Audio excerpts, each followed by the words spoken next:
Abra sua Bíblia comigo. Nós também estamos ao vivo no Instagram, você que nos acompanha aí, que a palavra do Senhor que sair desse altar nessa manhã chegue ao seu coração também, toque você aonde você estiver, em nome de Jesus.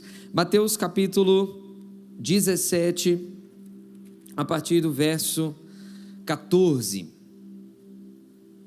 Mateus capítulo 17, a partir do verso 14, eu estou lendo e vou ler na versão NVI durante toda a nossa mensagem. Mateus capítulo 17, versículo 14, diz assim: quando chegaram onde estava a multidão, um homem aproximou-se de Jesus, ajoelhou-se diante dele e disse: Senhor, tem misericórdia do meu filho. Ele tem ataques e está sofrendo muito. Muitas vezes cai no fogo ou na água. Eu o trouxe aos seus discípulos, mas eles não puderam curá-lo. Respondeu Jesus: ó geração incrédula e perversa, até quando estarei com vocês? Até quando terei que suportá-los? Tragam-me o menino. Jesus repreendeu o demônio, e este saiu do menino, que daquele momento em diante ficou curado. Então os discípulos aproximaram-se de Jesus em particular e lhe perguntaram: por que não conseguimos expulsá-lo? Ele respondeu: porque a fé que vocês têm é pequena. Eu lhes asseguro que se vocês tiverem a fé do tamanho de um grão de mostarda, poderão dizer a este monte: vá daqui para lá, e ele irá, e nada lhe será impossível. Mas essa espécie só sai pela oração e pelo jejum. Reunindo-se eles na Galileia, Jesus lhe disse: o Filho do Homem será entregue nas mãos dos homens. Eles o matarão, e no terceiro dia ele ressuscitará. E os discípulos ficaram cheios de tristeza. Amém?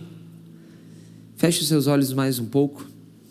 Pai, nós colocamos esse momento diante do Senhor, pedindo que a tua graça, que a tua bondade e que o poder do teu Espírito Santo, Senhor, opere no nosso meio enquanto a tua palavra é ministrada. Que o poder do teu Espírito, que a fluência do teu Espírito, que o rio de vida que provém da tua palavra venha sobre nós nesse instante, enquanto a tua palavra é ministrada, e toque cada coração aqui nessa manhã, em nome de Jesus. Amém? Glória a Deus. Meus irmãos, muitos de nós conhecemos esse texto, é um texto muito conhecido, temos uma história muito interessante acontecendo aqui. Um homem aproxima-se de Jesus, ele está com o seu filho, de alguma forma, provavelmente possesso, provavelmente tendo algum tipo de ataque. Nós não conseguimos definir muito bem, lendo simplesmente o próprio texto, mas esse homem se aproxima de Jesus, pedindo para que o seu menino fosse curado, pedindo para que o seu menino fosse liberto desse espírito, disso que o aprisionava de alguma maneira. E é interessante que a gente vê uma confusão acontecendo aqui de alguma forma, porque ele chega para Jesus pedindo para que o Senhor para que Jesus tivesse misericórdia do filho dele, porque ele tem ataques, está sofrendo, cai no fogo ou na água, e ele bota uma frasezinha ali, que nós vemos no versículo 16, que coloca uma confusão no meio dessa história. Uma história que talvez era para ser simples, mas bota uma confusão no meio dessa história. Que confusão é essa? Eu o trouxe aos teus discípulos, mas eles não puderam curá-lo. E aqui, irmãos, quando você vê a construção desse texto, a pergunta e a questão central dessa passagem é a frustração de Jesus com eles e a frustração dos próprios discípulos com eles mesmos, do porquê eles falharam. E essa é a pergunta que surge no primeiro momento quando a gente lê esse texto: o porquê eles falharam. Essa é a questão central: por que eles falharam? E quando esse homem diz a Jesus que ele tinha trazido o menino para os discípulos e eles não puderam curá-lo, meio que uma ira toma conta de Jesus. uma ira santa, uma indignação santa toma conta de Jesus, a ponto dele dizer: ó geração incrédula e perversa, até quando estarei com vocês? Jesus não trata isso de uma maneira muito leve. Jesus não está tranquilo aqui, irmãos. A gente vê pelo tom do escrito, pelo tom que está sendo construído o texto e pelo tom que Mateus nos comunica, que Jesus está irado. Ó geração incrédula, ó geração perversa, até quando eu estarei com vocês? Até quando eu vou ter que suportar vocês? E pede para trazer o menino. A gente precisa entender o que Jesus está querendo dizer quando ele diz geração incrédula e perversa. A palavra aqui para incrédula, quando você vai estudar o texto grego, você vai ver que ela tem a ver exatamente com o próprio sentido que nós entendemos por incredulidade. Alguém que não crê, alguém que não consegue acessar esse lugar de fé. Incrédula é isso. Agora, o que chama atenção, o que deve chamar a nossa atenção aqui, é o significado da palavra perversa. Por que Jesus se ira tanto? Por que Jesus se indigna tanto a ponto de dizer geração perversa? Ele não está só apontando a falta de fé dos discípulos. Jesus está apontando que eles são perversos. O que é esse perverso? A palavra perverso no grego é a palavra diástripo. E a palavra grega diástripo, ela significa torcer, desencaminhar, desviar, opor-se a. Então basicamente o que Jesus está dizendo aqui, meus irmãos, é que essa geração que não crê, essa geração que não tem a fé necessária para viver o que é preciso, ela acaba se opondo aos propósitos de Deus. Ela é incrédula, e por ela ser incrédula, ela é perversa. Ou seja, por ela não crer da forma correta, por ela ter uma fé equivocada, ela contorce, ela se opõe aos propósitos de Deus. Ela se desvia, ela é oposição aos propósitos de Deus. Irmãos, nós precisamos entender que a nossa incredulidade, ela nos torna oposição ao que Deus está fazendo. A sua incredulidade não é só uma questão de você, por não crer, não ver as coisas acontecer, mas o fato de você não crer te torna oposição àquilo que Deus está fazendo. Então Jesus se ira tanto naquele momento, não só porque de alguma forma, os meus discípulos, eu ensinei tanto eles, eu preparei tanto eles, e eles não puderam curá-lo. Não, a indignação de Jesus aqui é porque eles estavam sendo oposição ao propósito de Deus. Geração incrédula e perversa, diástripo, geração que se opõe àquilo que Deus está fazendo, que se opõe aos propósitos de Deus, que torce, que desvia, que desencaminha. Então a primeira coisa que nós aprendemos aqui, irmãos, é que sem a fé correta, nós conspiramos contra os planos de Deus. Porque isso é a melhor maneira de nós entendermos o porquê da indignação de Jesus. Por que Jesus estaria tão indignado? Por que Jesus estaria tão, revoltado com essa situação, se não fosse fruto de que aqueles discípulos não estavam entendendo o que Jesus está fazendo? E você vai ver logo mais tarde que eles não estavam entendendo mesmo. E você vai entender o porquê que quando nós não cremos da forma correta, nós nos tornamos oposição. Nós nos tornamos, contrários. Nós conspiramos contra os planos de Deus. Jesus chama um menino e na hora repreende o demônio, o menino é curado, é liberto. Numa palavra de Jesus, coisa rápida. Ó geração incrédula e perversa, me traz esse menino. Na hora o menino chega e aí Jesus cura, e aí aumenta a confusão. Por que aumenta a confusão? Porque daí os discípulos, eles ficam malucos. Os discípulos eles ficam malucos, confusos.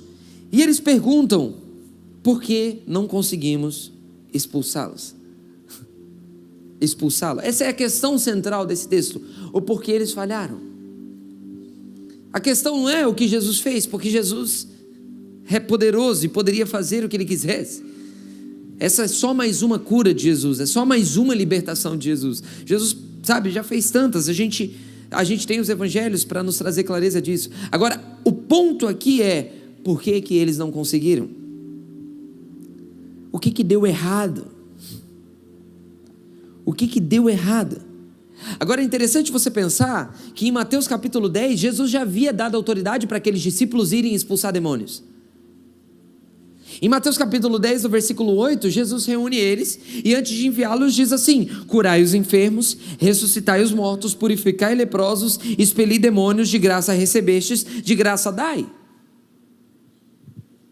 Então ele já tinha dado autoridade para os discípulos fazerem isso, já tinha dado autoridade para os discípulos se moverem de alguma forma, e eles tinham, e aí Lucas explica melhor isso, e eles foram, expulsaram demônios, curaram enfermos, inclusive eles voltam animados para Jesus, eles voltam felizes para Jesus, dizendo: ei, os demônios se submetem a nós. Jesus, inclusive, diante daquilo, Jesus fala assim: tá bom, é bom que os demônios se submetem a vocês, é bom que vocês estão curando os enfermos, mas não se alegrem com isso, se alegrem porque os nomes de vocês estão arrolados nos céus, ou os nomes de vocês estão escritos no livro da vida. Essa é a forma com que, de alguma forma, Jesus lida com a alegria deles de terem expulsado os demônios. Agora, o que eu quero chamar você a pensar comigo é que se eles já haviam expulsado demônios antes, se eles já haviam curado enfermos antes, o que deu errado com esse menino? Por que não deu certo? Por que a fórmula não deu certo dessa vez? E nós questionamos muitas vezes isso, irmãos. Por que às vezes acontece, às vezes não? Por que às vezes dá certo e às vezes não? Por que às vezes alguém é curado e às vezes não é? Por que às vezes alguém é liberto e às vezes não é? Esse é o questionamento central aqui. Eles voltam animados, os demônios se submetem a nós. E esse menino eles não conseguem curar. Será que a fé, como o próprio pastor Alexandre usou essa expressão aqui sobre as camadas que são construídas em nós, será que a fé não passa por esse processo também, meus irmãos? Dela ser construída em nós, dela ser edificada em nós, de num determinado momento você precisar de um nível de fé, mas daqui a pouco você precisa de um novo nível de fé, e para Deus te levar para um nível de fé inferior, para um outro nível de fé maior, Ele usa a falha no meio desse processo, Ele usa o erro no meio desse processo, e aí você pensa que as coisas estão dando erradas, e elas estão mesmo. E por que elas estão dando erradas? Porque elas querem levar você a um novo nível de fé. Sabe, Deus tem falado e ministrado muito ao meu coração sobre fé. Desde dezembro, eu terminei o ano falando sobre fé e comecei esse ano falando sobre fé. Inclusive, algumas semanas atrás, aqui nesse púlpito pela manhã, eu preguei sobre a mulher cananeia. Falei sobre os obstáculos que a mulher cananeia, que é uma mulher onde Jesus se impressiona com a fé dela, Jesus diz: grande é a sua fé. E aí a gente passa a entender que para Jesus elogiar a fé dela, celebrar a fé dela, ela teve que lidar com alguns obstáculos. Ela teve que lidar com o silêncio de Deus, porque Jesus ignorou ela. Depois ela teve que lidar com o sentimento de rejeição, porque Jesus diz assim: eu vim para as ovelhas perdidas da casa de Israel, basicamente eu não vim para você.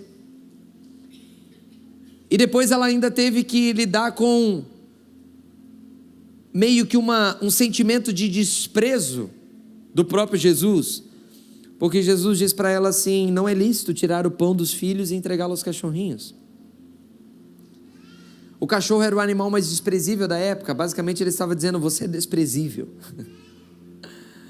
Você já imaginou, irmão, Jesus primeiro ficando em silêncio para você, não respondendo as suas orações, depois você se sentir rejeitado porque você vê Deus fazendo as coisas na vida dos outros e não vê fazendo na sua, e depois você se sentir desprezível porque Deus, na hora que Ele fala assim: ó, ei, não é lícito tirar o pão dos filhos e entregá-lo aos cachorrinhos.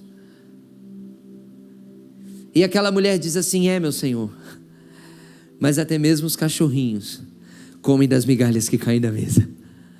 Jesus olha para ela: oh, grande a tua fé, seja conforme você deseja.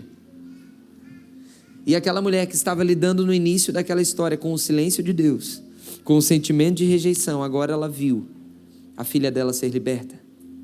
Então, às vezes, irmãos, para você alcançar a fé que Deus quer que você tenha, Ele faz as coisas darem errado no meio do caminho. Essa é o tipo de coisa que ninguém diz amém. ninguém diz aleluia, ninguém diz glória a Deus. Sim, os discípulos falharam, meus irmãos. Os discípulos falharam. Mas isso não devia estar escrito. Sim, mas está escrito. Os discípulos falharam. Eles já haviam curado gente antes, libertado gente antes, mas esse eles não conseguiram. E foi Deus que não permitiu que eles conseguissem. E ainda o próprio Deus, na pessoa de Jesus, ainda olha para eles e diz: geração incrédula e perversa, vocês se opõem aos planos de Deus, vocês se opõem aos propósitos de Deus. Irmão, sabe qual talvez era o problema aqui? Que como aqueles discípulos, eles já haviam curado antes, eles já haviam liberto antes, e eles chegam para Jesus celebrando: ei, os demônios se submetem a nós. Jesus, glória a Deus, muito bom. Talvez eles foram curar aquele menino quando aquele homem traz aquele menino. Talvez eles foram para orar para aquele menino. Talvez eles chegaram à conclusão de que o poder vinha deles mesmos. Talvez eles achassem que eles seriam capazes de fazer essas coisas, irmão, sem incomodar muito a Deus. Porque quando a gente vai vivendo algumas coisas com Deus, daqui a pouco a gente acha que a gente não precisa mais dele para fazer as coisas, porque a gente aprendeu a fazer. A gente aprendeu a fazer culto, a gente aprendeu a fazer isso, a gente aprendeu a fazer isso. Então logo eu não preciso mais tanto de Deus. Talvez esses discípulos, irmãos, chegaram numa conclusão de que eles não precisavam incomodar mais muito a Deus, eles não precisavam orar muito, eles não precisavam mais pedir nada. Por que não? Eles tinham autoridade. Jesus havia dado autoridade para eles, mas o mesmo Jesus que deu autoridade para eles fez eles falharem. O mesmo Jesus que deu autoridade para eles fez eles falharem. Porque o crescimento espiritual, irmãos, e o crescimento da fé, ele vai sempre exigir uma convicção um pouco mais profunda. E às vezes a convicção profunda em você, ela vai ser construída no meio da sua falha. Às vezes a nossa fé, irmãos, é muito louco isso, porque às vezes a sua fé, ela não vai ser edificada conforme as coisas dão certo. Deus aumenta o seu nível de fé quando as coisas dão errado. Porque Deus não quer você servindo a Ele quando as coisas dão certo. Deus não quer que o seu amor por Ele cresça enquanto as coisas estão dando certo. Deus não quer que a sua devoção, a sua paixão, a sua adoração ao Senhor cresça enquanto as coisas estão dando certo. Ele quer que a sua paixão, a sua devoção, o seu amor a Ele cresçam quando as coisas não estão dando certo. Quando você não consegue, inclusive, fazer algo que você já tinha conseguido fazer antes e não consegue fazer mais, e está se tornando oposição aos propósitos de Deus por causa disso. Quantos estão comigo aqui nessa manhã? Então nós precisamos entender, meus irmãos. Agora, quando os discípulos perguntam por que nós falhamos, aí aqui está a chave desse texto. Eu queria que você prestasse muita atenção. O versículo 20, Jesus responde: porque a fé que vocês têm é pequena. Presta atenção nisso. Porque a fé que vocês têm é pequena. Em verdade lhes digo que se tiverem fé como um grão de mostarda. Um grão de mostarda é grande ou é pequeno, irmão? E aí? Jesus não parece que está fazendo uma confusão aqui? Ele não parece que está sendo... vocês não curaram esse menino porque a fé que vocês têm é pequena. Mas eu lhes digo, em verdade eu lhes digo, que vocês tiverem uma fé pequena... porque um grão de mostarda é a menor das sementes. Olha como quando você consegue ter uma compreensão do contexto, uma compreensão inclusive do texto grego, irmãos, a sua Bíblia ela não foi escrita em português. O Velho Testamento, os manuscritos do Velho Testamento são em hebraico e do Novo Testamento no grego koiné, que era como se fosse o inglês da época, uma língua comum da época. Agora você precisa entender o que Jesus está falando aqui. O que deu errado? Aí Jesus responde: por causa da pequenez da vossa fé.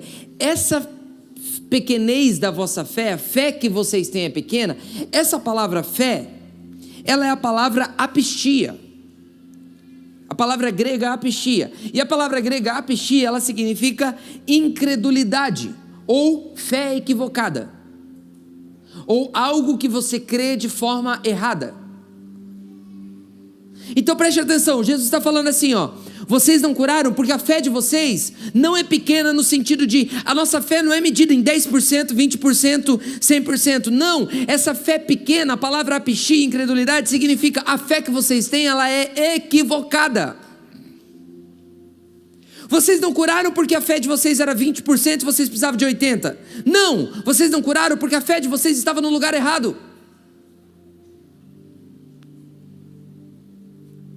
Aqui, essa fé pequena é a palavra apixia, que significa incredulidade ou crença na pessoa errada, crença em algo errado. E aí Jesus diz: se vocês tiverem fé, e aí você pensa, é a mesma palavra? É a mesma palavra no grego? Não, não é. Jesus não disse a mesma coisa. A fé pequena, da primeira parte do versículo, palavra apixia, fé equivocada, crença errada ou incredulidade. Fé da segunda parte, em verdade ele diz que se tiverem fé, aqui é a palavra pistes. E a palavra pistes no grego significa convicção da verdade. Então, irmãos, eles não curaram porque Jesus estava medindo o tamanho da fé. Isso aqui você precisa entender isso, porque isso vai mudar a sua vida. Porque às vezes a gente pensa assim: não está acontecendo porque a minha fé está pequena, vou orar para a minha fé aumentar. Irmão, não adianta aumentar a fé se ela for uma fé equivocada. Você precisa primeiro consertar a direção da fé. Porque se você aumentar uma fé que ela é equivocada, só vai aumentar a fé e não vai acontecer nada, porque ela é uma fé equivocada, ela é uma fé errada. Então não é, estou com pouquinha fé, 10%, vou lá, como num posto de combustível, e vou encher, e agora eu estou com bastante fé. Se ela estiver equivocada, irmão, não vai adiantar nada. Você só vai estar aumentando uma fé errada, ou uma fé no lugar errado. É por isso que Jesus diz: vocês não curaram porque a fé de vocês está equivocada. Apixia. Agora, se vocês tiverem a fé correta, a convicção da verdade, irmão, fé não é crença ou mandinga de que vai dar certo. Fé não é pensamento positivo. Fé não é positivismo. Fé é convicção da verdade. Fé é convicção da verdade. Então ele está dizendo: se vocês tiverem a fé, vocês não curaram porque vocês tinham uma fé equivocada. Agora, se vocês tiverem a fé correta, que é a convicção da verdade, ela pode ser do tamanho de um grão de mostarda. Você está entendendo? Então, se você tiver uma fé equivocada, irmão, ela pode ser grande, não vai dar nada certo. Mas se você tiver uma fé, pode ser pequena, mas ela é uma fé convicta da verdade do reino de Deus, ela pode ser o tamanho de um grão de mostarda, irmão. Ela pode ser do tamanho de um grão de mostarda. Eles não falharam porque eles não tinham crença suficiente. Eles falharam porque eles não tinham convicção da verdade do reino. Eles não tinham convicção da verdade do reino. E aí Jesus disse: eu lhes asseguro que se vocês tiverem a fé, pistes, a fé que é a convicção da verdade, ela pode ser pequena, do tamanho de um grãozinho de mostarda. Mas se vocês tiverem essa fé pequena, vocês vão poder mover montanhas, vocês vão poder dizer: este monte vai para lá e vai para cá. Então não é tamanho de fé, irmão, como a gente pensa no quesito quantitativo. É a direção correta da fé. Então o ponto não é se você tem fé. O ponto é em aonde, em quem e para qual direção está a sua fé.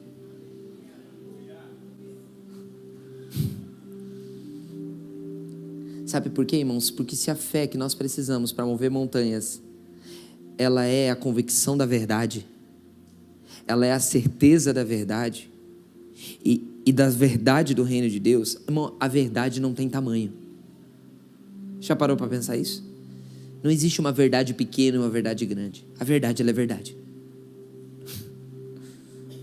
Por isso que ela pode ser do tamanho de um grão de mostarda, porque se ela for verdade. Então o ponto aqui, irmãos, é que Jesus está confrontando uma fé equivocada com uma fé verdadeira. Em Mateus capítulo 13, Jesus usa o grão de mostarda para falar sobre o reino de Deus. Então o que Jesus está falando aqui, irmãos? Jesus está falando sobre o reino de Deus, porque ele usa a mesma expressão um pouco antes, numa das parábolas do reino, que são os discursos mais importantes de Jesus, são as parábolas do reino, que é onde a gente consegue entender o que Jesus estava realmente fazendo com a sua vinda a essa terra, com o seu nascimento, com a sua encarnação. É quando nós lemos as parábolas do reino.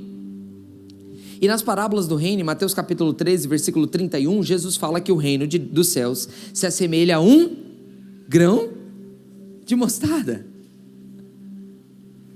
Então a fé que Jesus está falando aqui em Mateus 17 é a fé no reino de Deus. Não é a fé de que, tem certeza que vai dar certo, vamos curar esse menino porque vai curar. Não!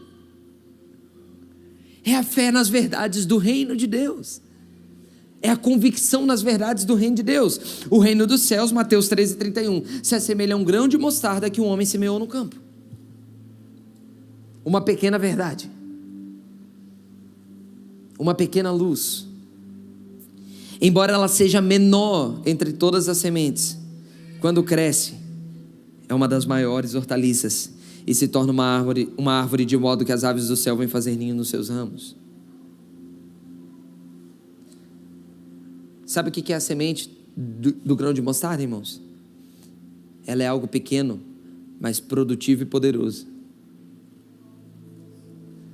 Irmão, você pode ter uma fé pequena, mas se ela for no lugar correto, ela vai ser produtiva e poderosa.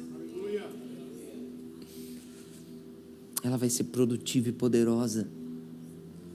Eu não estou falando para você ter mais fé no sentido de mais pensamento positivo ou mais crença que as coisas vão dar certo. Eu estou falando para você ter uma fé que, embora possa ser pequena, mas ela seja poderosa e produtiva como um grão de mostarda. Então, irmãos, a verdadeira fé, por menor que seja, ela produz transformação. Então o que falta acontecer na sua vida não é porque você precisa de mais fé, como mais crença. O que precisa acontecer na sua vida é você olhar para o lugar correto. O que precisa acontecer na sua vida é você olhar para a direção correta. A fé verdadeira, por menor que seja, ela produz transformação. Então o segredo não é o tamanho da fé, mas o Deus em quem você crê. Aleluia! O segredo não é o tamanho da fé, mas o Deus em quem você crê. Vou te dar um exemplo, irmãos. Uma janela pode ser pequena. Uma janela pode ser pequenininha. Você quer, por exemplo, ver a lua. A janela ela pode ser pequena. Você consegue ver a lua se você estiver na direção correta. Então, se você, por exemplo, quer observar a lua, não importa o tamanho da janela pela qual você observa. O que importa é que a janela esteja apontada para a direção correta. Consegue entender? Então uma fenda minúscula na parede, uma fendinha minúscula na parede, ela serve para você ver a lua, se você estiver na direção correta. Agora, uma porta gigante na direção errada, não vai fazer você ver a lua. É isso que está falando, irmãos. Uma janela imensa voltada na direção errada não ajuda em nada. A fé verdadeira é dessa forma. Ela pode ser pequena, mas se ela estiver na direção correta. Então eu não quero nessa manhã orar só para que você tenha mais fé. Eu quero confrontar você para que você veja se a sua fé está na direção correta. Porque você pode estar com fé em muita coisa, irmãos, e não no Senhor. Você pode estar com fé que vai dar certo no pensamento positivo. Você pode estar com fé na igreja, no pastor, naquele aconselhamento, na próxima mão na cabeça. Irmãos, a gente vive uma crise de fé no Brasil. O que, pastor? A gente vive uma crise de fé no Brasil. Como assim? A gente tem muita gente com fé, mas com fé apistia, que é a fé na direção errada, que é a fé equivocada. Então a gente, sem perceber, a gente tem fé na próxima conferência. Se o meu milagre não veio nessa conferência, ele vai vir na próxima.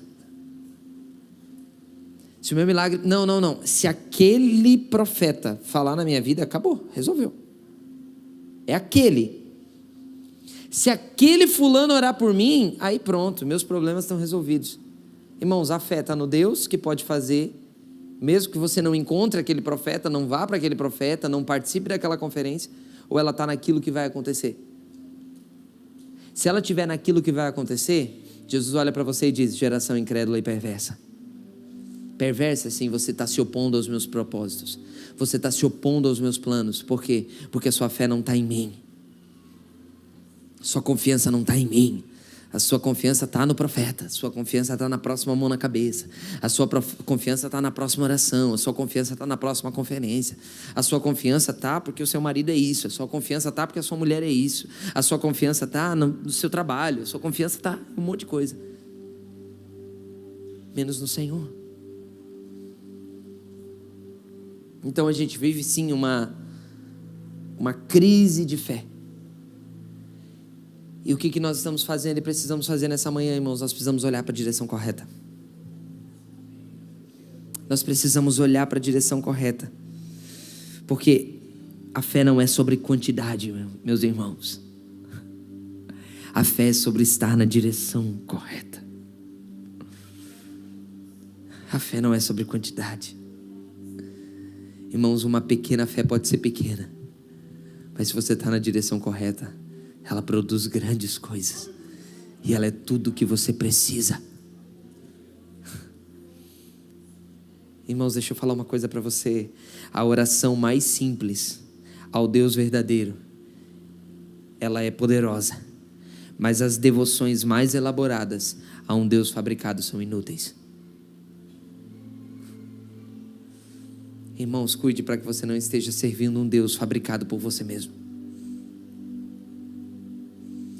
Cuide para que você não esteja servindo um Deus segundo os seus próprios interesses. Irmãos, você precisa repensar inclusive o porquê que você vem na igreja. O porquê que você participa de um culto. Qual o seu objetivo de congregar? Você pode estar fazendo tudo isso com a direção errada. Se a sua fé estiver, você pode ouvir essa pregação na direção errada. Se a sua fé estiver no que o pregador pode te ensinar. Mas se a sua fé estiver no que o Espírito Santo está fazendo dentro de você agora enquanto eu falo. Se a sua fé estiver naquilo que o Espírito de Deus está movimentando dentro da sua mente e dentro do seu coração e dentro do seu espírito agora. Se você crê, irmãos, que o louvor é bom ou não, dependendo da qualidade da música ou de quem está tocando ou cantando, a sua fé está na direção errada. Se o culto é bom ou não, dependendo de quem está pregando, a sua fé está na direção errada. Porque, irmão, se Deus usa uma mula para falar, não vai usar alguém que estuda e que se prepara e que ora para poder trazer 40 minutos de mensagem para você? Eu acho que eu estou um pouquinho melhor que a mula, irmão. Eu acho. A mula não orava, não se preparava, não estudava, não ia no texto grego para você entender a diferença da palavra fé ali. A mula não fazia isso. Acho que ela não tinha Bíblia de estudo, comentário bíblico. Agora você tem que estar com a fé, não que a mula fala. Oh, uma mula fala. Aí você vai encontrar uma mula na rua e vai dizer: fala comigo. Não. Você tem que estar com fé no Deus que pode até fazer uma mula falar. E se Ele faz uma mula falar, irmão, Ele está falando o tempo todo com você. Ele está falando através de um pássaro, Ele está falando no seu trabalho, Ele está falando através de um garçom num restaurante, Ele está falando através de um monte de coisa. Agora, não significa que isso é a fé verdadeira. Porque a fé verdadeira, ela opera através do que o Espírito está comunicando. Por isso que a Bíblia chama o Espírito de o Espírito da verdade. Irmãos, nós não podemos separar o Espírito da verdade. Eu sou do Espírito, eu sou do fogo, eu sou da unção. Não, nós aqui somos da verdade. Irmão, o Espírito é o Espírito da verdade. Como é que você separa algo que não dá para separar? Como é que você dissocia algo que não dá para dissociar? O Espírito Santo é o Espírito da verdade. Então, irmão, você pode pular, você pode girar no manto, você pode cair, você pode voar. Se a verdade do reino de Deus não estiver impregnada no seu coração, aquilo é inútil.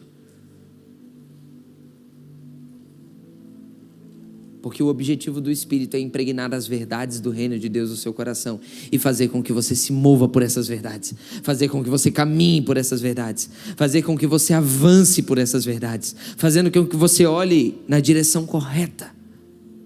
Na direção correta. Então, irmãos, a oração mais simples, sabe, às vezes a gente quer fazer devoções muito elaboradas a Deus, mas a oração mais simples é muito mais poderosa do que as devoções mais elaboradas, se ela estiver na direção correta, se ela for ao Deus verdadeiro. Irmãos, a ira de Jesus com eles é porque eles estavam com a fé na direção errada. Eles confiaram na própria força e não na verdade do reino. Aí tem um ponto interessante aqui, meus irmãos, é que nem todas as versões ela traz o final do versículo 21. Você sabia disso? Mas essa espécie só sai pela oração e pelo jejum. Talvez, se você leu, acompanhou aí na sua Bíblia, a sua Bíblia é uma outra versão.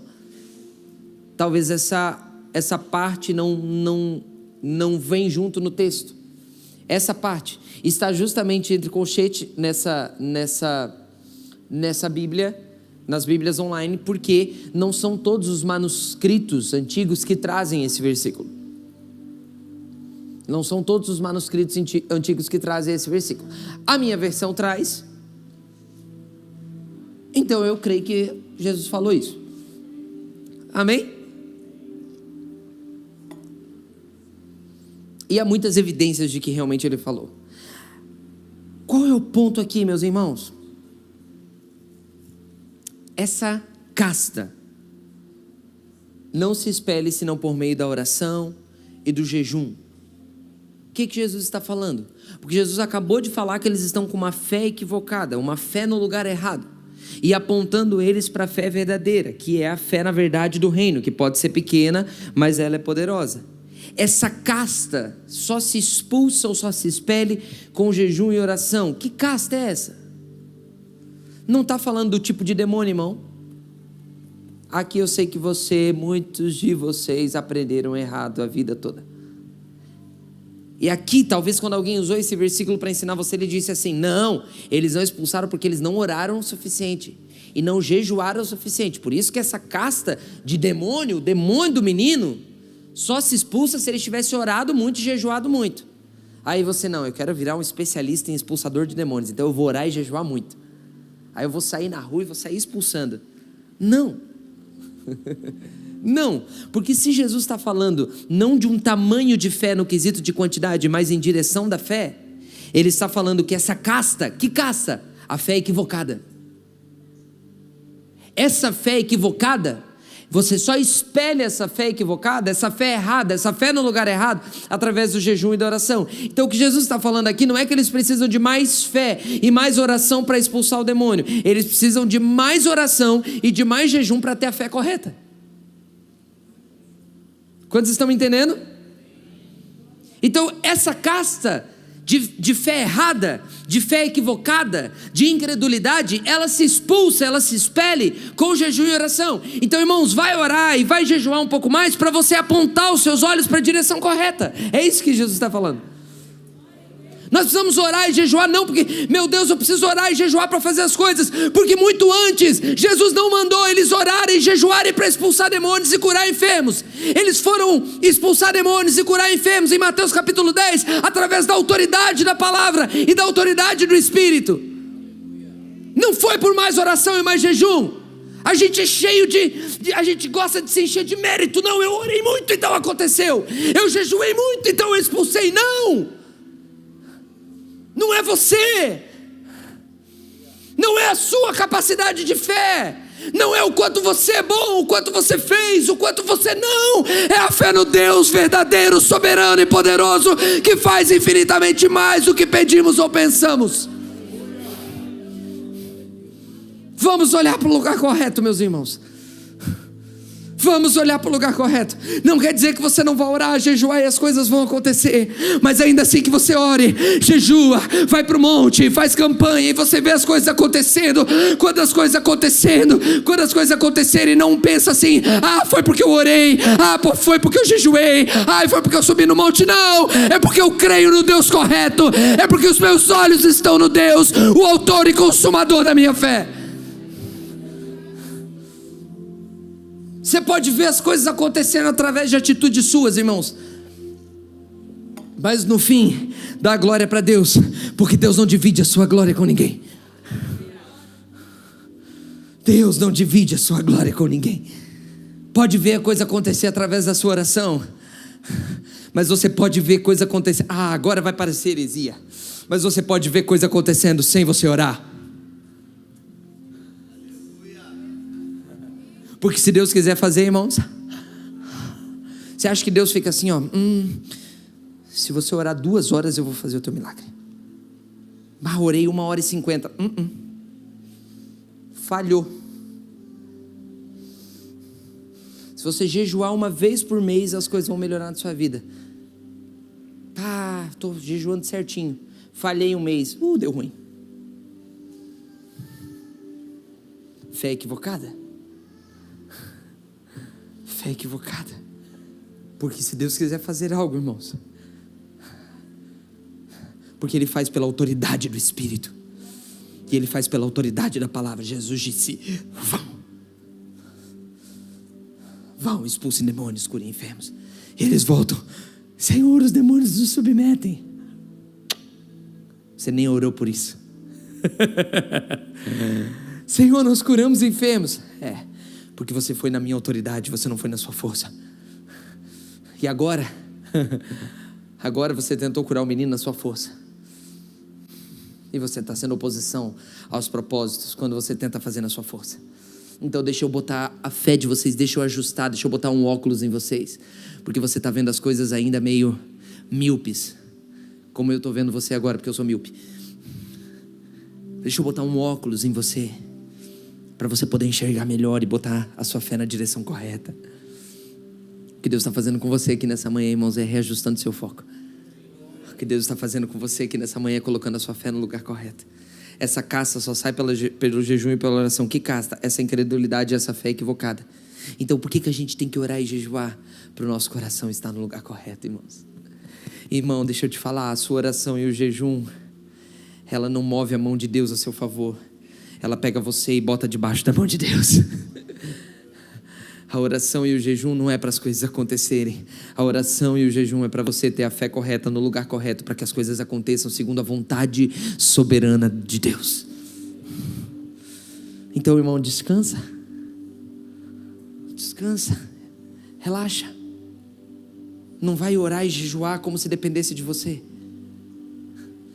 Vai orar e jejuar para o seu coração estar no lugar correto, seus olhos estarem no lugar correto, e você construir a fé verdadeira. Então, uma vez a fé na direção correta, essa fé precisa ser aguçada, essa fé precisa ser fortalecida. E como que ela é fortalecida? Através da oração e do jejum. Então a oração e o jejum nos aprofundam na verdade. Agora, se você não tiver na fé que é firmada na verdade, não adianta oração e não adianta jejum, irmão. Aí você ainda está no ponto da mulher cananeia, de você vai ter que enfrentar o silêncio de Deus, o sentimento de rejeição e o senso de desprezo. Agora, se você está com a fé na direção correta, vai alimentar essa fé com a oração, vai alimentar essa fé com o jejum. Irmãos, não basta estar no caminho certo, é preciso crescer no caminho certo. Você pode estar na direção correta e não estar caminhando. Estou na direção correta, mas estou parado. O alvo é lá, você está na direção correta, é lá, mas você está parado. A oração e o jejum é para quê? Oração, jejum, para você continuar caminhando na direção correta e não se desviar nem para cá nem para cá. Porque quando você se desvia para cá, você se torna oposição aos propósitos de Deus. Cabe isso na sua cabeça, irmãos? Que se você não tiver na fé genuína, na fé verdadeira, e tiver na fé equivocada, você se torna oposição ao que Deus está fazendo. Como assim me torna oposição? Porque Deus quer fazer algo na sua vida. Quantos creem nisso? Você crê que Deus tem um futuro para você, quer fazer algo na sua vida, quer usar você? Então, se você sai da direção correta, você está sendo oposição ao que Ele tem para você mesmo. Então você, na direção errada, pode estar orando, jejuando, fazendo um monte de coisa, e está sendo oposição ao que Deus quer fazer em você. E aí Deus não responde as orações que você faz na direção errada, e responde as orações que você não faz na direção correta.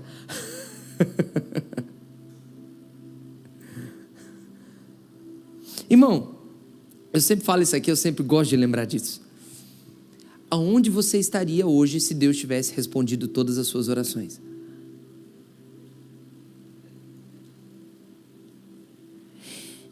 Irmãos, um dos maiores atos da graça e da bondade de Deus é que Ele não responde todas as nossas orações. Deus é tão bom, é tão maravilhoso, que não responde orações que você faz na fé equivocada. Deus é tão maravilhoso que não entrega a sua vida para você mesmo. Como assim, pastor? Deus é tão bom que Ele não entrega você para você mesmo. Até porque entregar você para você mesmo é juízo de Deus. Romanos capítulo 1 vai falar que Deus os entregou às suas próprias paixões. Então quando Deus entrega você para suas próprias paixões, Ele está irado com você, não feliz. Quando Deus diz, faz o que você quiser, Ele não está bem com você não. Faz o que você quiser. Vai lá. Ih, irmão, se preocupa porque o negócio está feio para o seu lado. Ele os entregou às suas próprias paixões para desonrarem os vossos corpos entre si. Então quando Deus entrega você para você mesmo, é juízo dele, não é amor? Aleluia.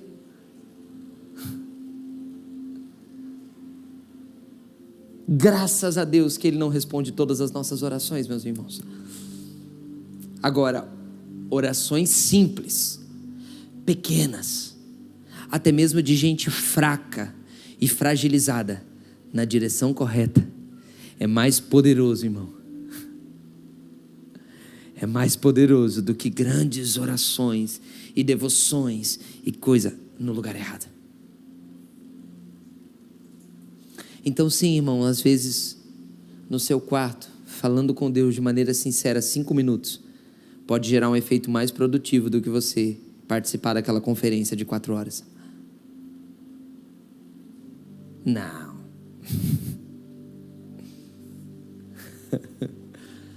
Pastor, o senhor está dizendo que não é mais para participar? Não, não estou dizendo isso.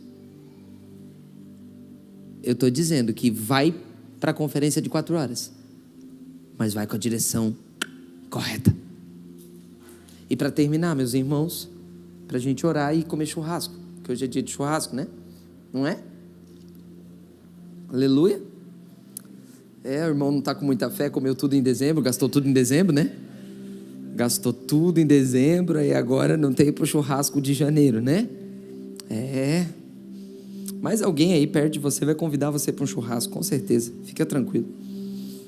Você sabe que eu tenho uma teoria, né? Olha eu com os meus pensamentos intrusivos. Eu tenho uma teoria. Eu não sei se eu compartilho, mas... Não, eu vou compartilhar minha teoria com você. Irmão, pastor não devia almoçar em casa no domingo.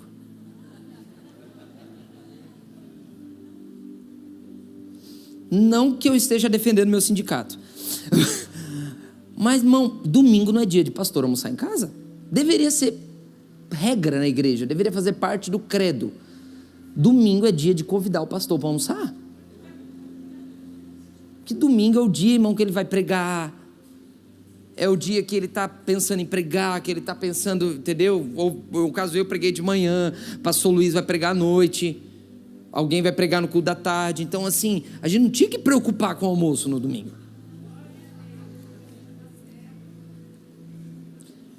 Essa é a minha teoria. Não está certo isso? Glória a Deus. Pega essa direção correta aí da fé aí, ó. Vai nela. Mas para a gente terminar, depois que aconteceu tudo isso, irmãos, Jesus reúne os seus discípulos. Versículo 22, Jesus lhes disse: o Filho do Homem será entregue nas mãos dos homens. Presta atenção, depois que aconteceu isso, Jesus reúne eles e fala para eles e descortina diante deles, aumenta o nível de revelação para eles do que vai acontecer. O Filho do Homem vai ser entregue nas mãos dos homens, eles o matarão, mas no terceiro dia ele ressuscitará. Irmãos, Jesus revela o plano. E qual plano? O maior de todos, o que iria mudar a história, a sua morte e a sua ressurreição. Ele descortina aquilo que antes era mistério para eles, aquilo que antes era, sabe, não era claro para eles. Jesus descortina diante deles: ei, o Filho do Homem vai morrer, mas ele vai ressuscitar. Eu vou morrer, mas eu vou ressuscitar. Vai saber o que mais que teve naquela conversa de clareza do que Jesus estava fazendo. Agora olha como a fé deles estava equivocada e Jesus estava querendo consertar a direção da fé. A Bíblia diz que eles ficaram tomados de tristeza. Aquilo queria trazer alegria para o mundo, aquilo queria propiciar a nossa salvação, a nova criação de Deus que estava surgindo, a restauração de todas as coisas que estava surgindo a partir da morte e ressurreição de Jesus, o caminho que ia ser aberto a partir da morte e ressurreição de Jesus. Jesus descortina isso diante deles e eles não entendem e ficam tomados de tristeza.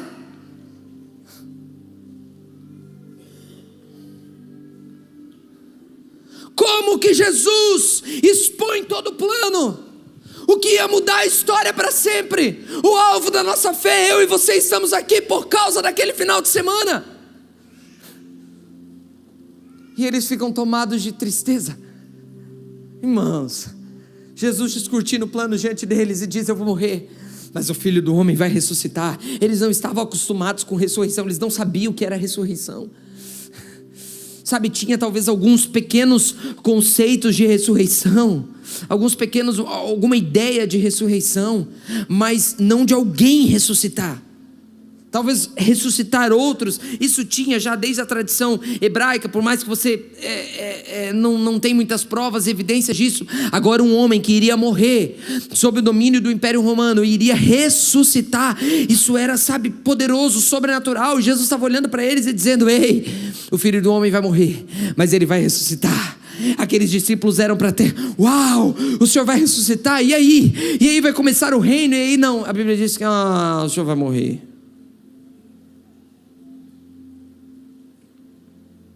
Percebe como a fé dele estava equivocada?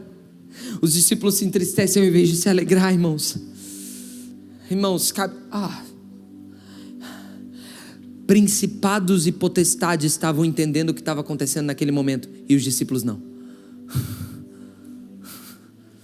Talvez os principados e as potestades tremendo: o quê? Ele vai ressuscitar? Isso não pode acontecer. O diabo, irmão, endemoniado: não, ele não pode ressuscitar, porque vai acabar com tudo. Como assim? E os discípulos ficaram tomados de tristeza, irmãos, enquanto deveriam estar se alegrando. Esse é o que a fé equivocada faz você ser tomado de tristeza diante da boa notícia do Evangelho. Você carrega uma boa notícia e você está sempre triste. Você é filho de Deus e está sempre triste. Você carrega a mensagem mais poderosa do mundo e vive como um frustrado e triste.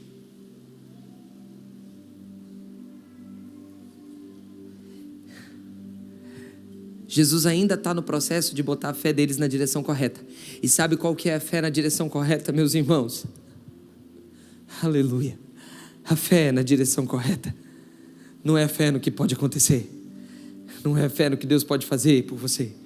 A fé na direção correta é a fé na morte e na ressurreição do nosso Senhor e Salvador Jesus Cristo. Essa é a fé correta. A fé correta não é que você vai poder expulsar mais um demônio amanhã. A fé correta não é que você vai ser curado ou não amanhã. A fé correta é no Cristo que foi crucificado, que derramou o seu sangue pelos nossos pecados, que morreu sob o domínio do Império Romano, mas ao terceiro dia ressuscitou e deu início a um novo mundo, e deu início a uma nova criação, e abriu o caminho e disse: venha, agora você pode novamente se relacionar com o Pai.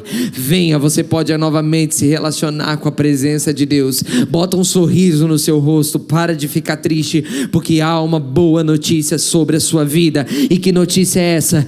Cristo morreu e Cristo ressuscitou. Aleluia, glória ao nome de Jesus. Você pode aplaudir o Senhor mesmo. Essa é a fé na direção correta, meus irmãos. Essa é a fé na direção correta. Essa é a fé na direção correta. Então eu não quero que você saia daqui crendo que vai acontecer isso ou aquilo, porque pode acontecer ou não, mas eu quero que você saia daqui um pouco mais consciente da cruz. Eu quero que você saia daqui um pouco mais consciente do Evangelho, da boa notícia. Eu quero que você saia daqui um pouco mais consciente da ressurreição que deu início ao novo mundo de Deus. E é esse novo mundo que eu e você pertencemos. E é esse novo mundo de Deus que eu e você, empoderados pelo Espírito Santo, somos chamados a florescer esse reino no mundo. É eu e você, empoderados pelo Espírito Santo de Deus, que agora podemos ir para o mundo expressando justiça, expressando beleza, expressando bondade, expressando fidelidade, expressando amor, expressando graça, expressando perdão, expressando tudo aquilo que você acha que é bom. Você pode expressar isso ao mundo. Por quê? Porque Cristo já morreu e já ressuscitou. Então não é mais o momento de você ser tomado de tristeza, é momento de você se alegrar. Aqueles discípulos foram tomados de tristeza porque a fé deles estava na direção errada, mas eu e você não vamos sair daqui com a fé na direção errada. Eu e você não vamos sair daqui tristes ou alegres pelas circunstâncias que estão nos acontecendo.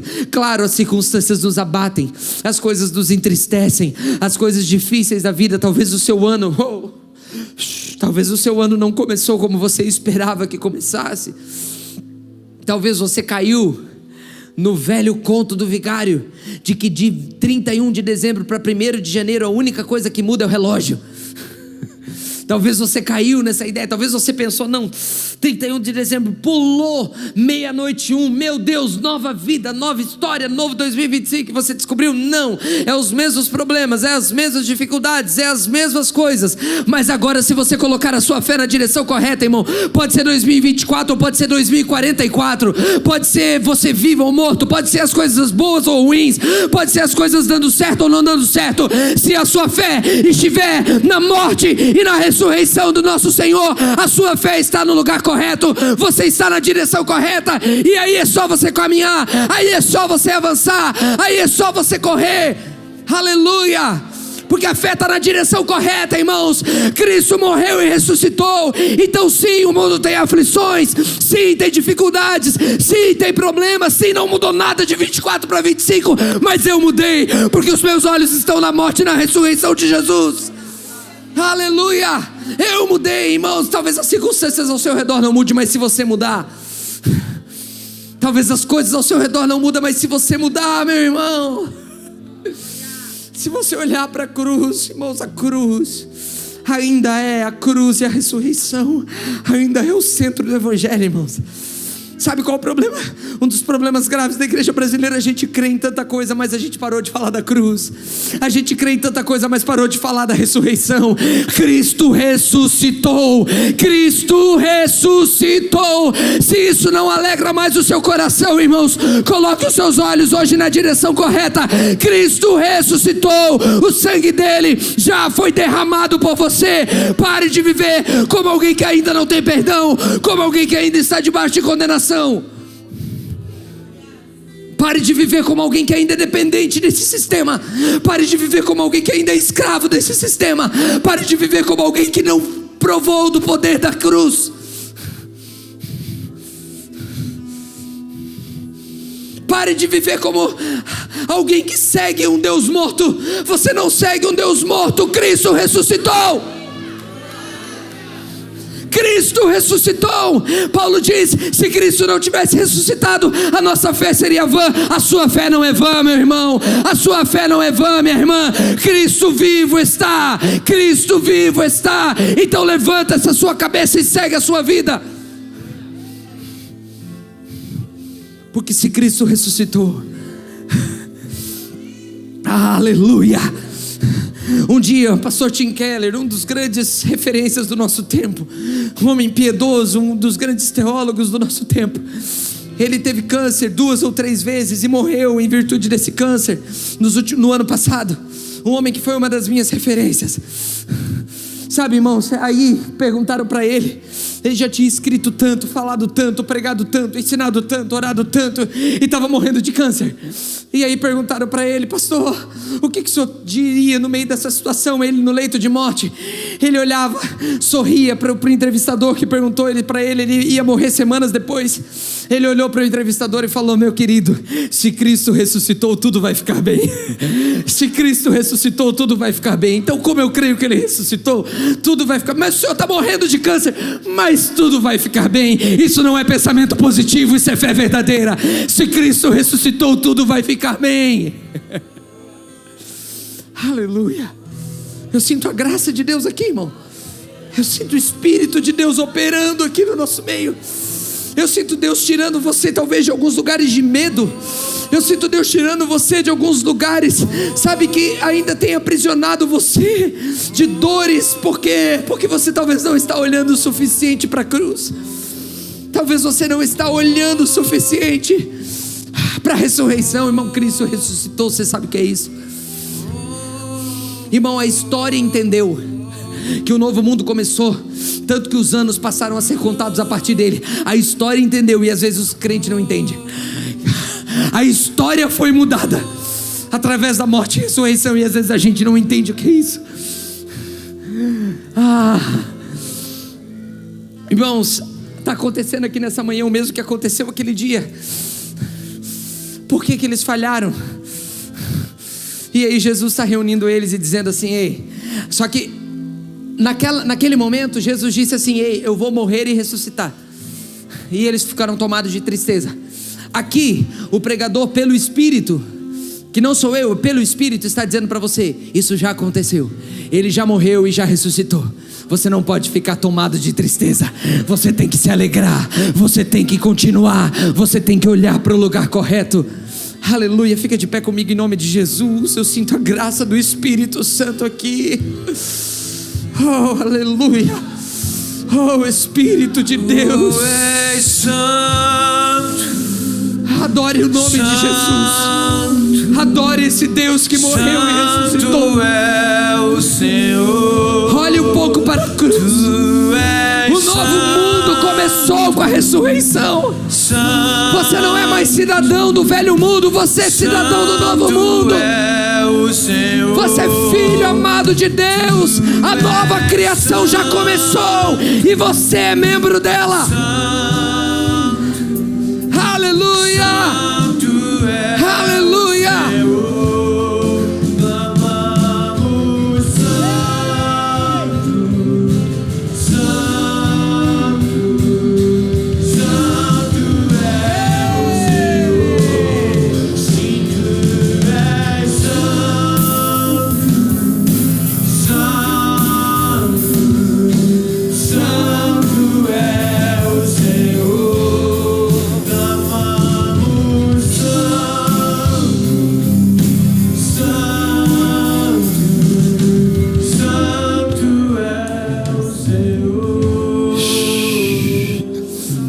Você precisa lembrar da morte e da ressurreição de Jesus.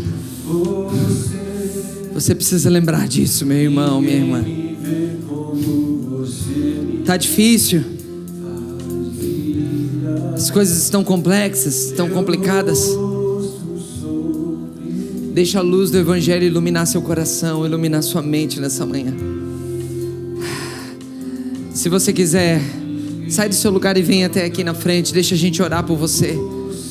Deixa a gente abençoar a sua vida com essa palavra. Se o Espírito falou com você de alguma maneira aqui, sai do seu lugar. Oh, aleluia. Tem muita graça de Deus aqui. Tem muita graça de Deus aqui. Oh, Ninguém me toca como você. Sharia kalamanda ralaba soria lava ralaba. Você me vê. Faz brilhar teu rosto sobre mim. Sim, sim, sim. Toca-nos aqui, Jesus. Toca-nos aqui, Jesus. Ninguém me vê como você me vê. Faz brilhar teu rosto sobre mim. Oh, Espírito de Deus. Ninguém me toca como você. Sim, Senhor. Ninguém me vê como você. Faz brilhar teu rosto sobre mim.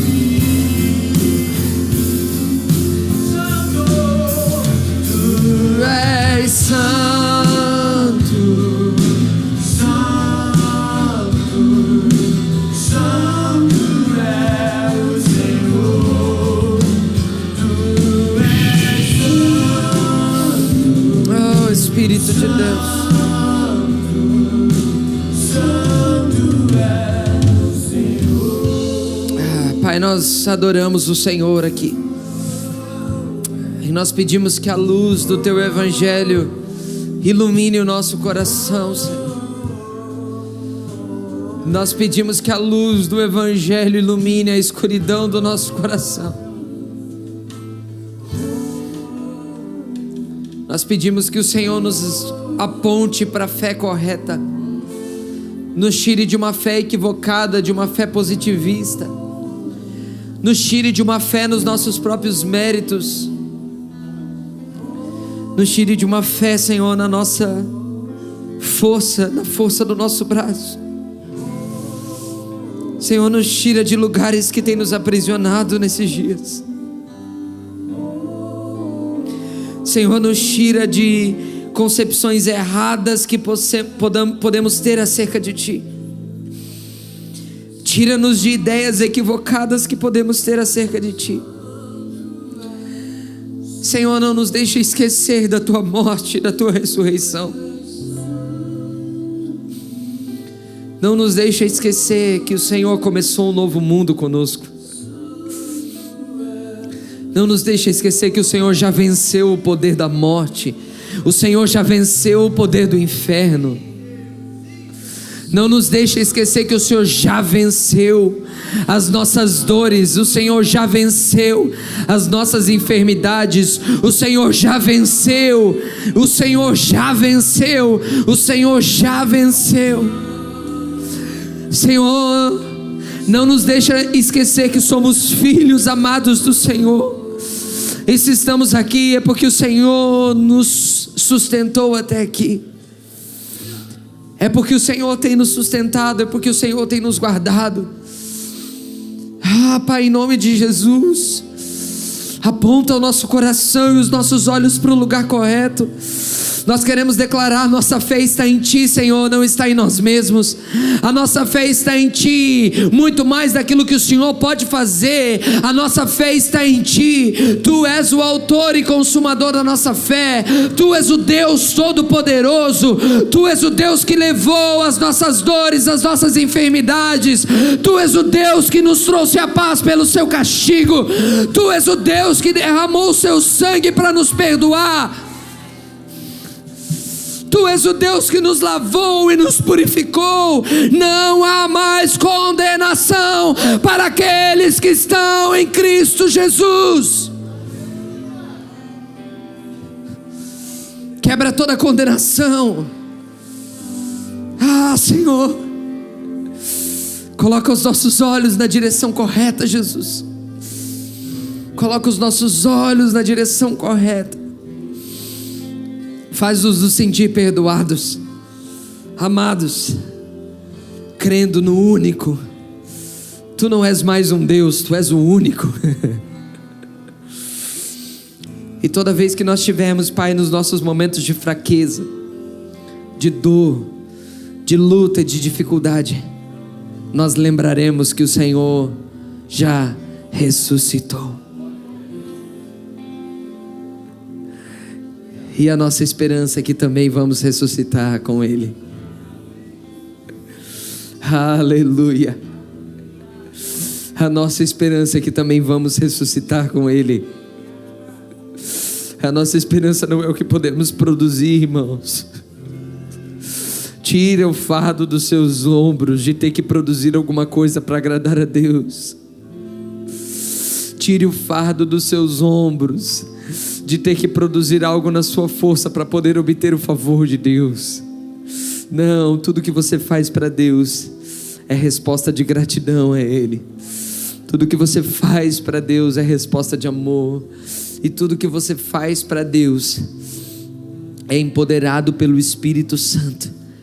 Você é um agente do novo mundo de Deus. Você é um agente do novo mundo de Deus. A nova criação, ela começou quando Cristo ressuscitou. E você faz parte da nova criação, meu irmão. Você faz parte da nova criação, minha irmã. Em nome do Senhor Jesus. Aleluia. Amém. Amém e amém. Glória a Deus. Se você pode aplaudir o Senhor nessa manhã. Aleluia. Aleluia. Glória ao Senhor. Glória ao Senhor. Que o Senhor te abençoe, meu irmão, minha irmã. Que o Senhor te dê um domingo abençoado. Que o amor de Deus, a graça maravilhosa de Cristo Jesus, nosso Senhor, e que o poder do seu Espírito Santo seja conosco não somente hoje, mas por toda a eternidade, e para a glória de Deus Pai em Cristo Jesus.